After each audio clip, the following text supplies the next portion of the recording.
Hello, ബാല. സുമിത്രയല്ലേ? അതെ. Postmortem കൂടാതെ dead body വിട്ടുകൊടുത്തു. സന്ധ്യയ്ക്ക് മുൻപ് ശവസംസ്കാരം കഴിഞ്ഞു. ബാല വിഷമിക്കാതിരിക്കൂ. ഒരു ഡോക്ടറുടെ മനോധൈര്യം വേണ്ടേ?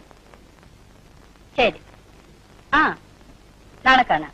വയ്ക്കട്ടെ.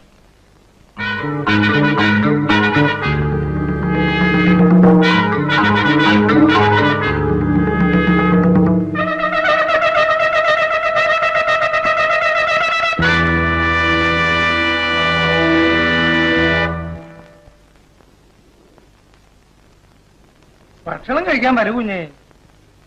വേണ്ട പണിക്കരമാവാ എന്ന് പറഞ്ഞാൽ പറ്റില്ല. വൈകിട്ട് കാപ്പിയും കുടിച്ചില്ല. വരൂ കുഞ്ഞേ. വേണ്ട, പണിക്കരമാവൻ ഭക്ഷണം കഴിച്ചിട്ട് കിടന്നോളൂ. എനിക്ക് ഉറക്കം വരുന്നു. കുഞ്ഞിന് വേണ്ടെങ്കിൽ എനിക്കും വേണ്ട.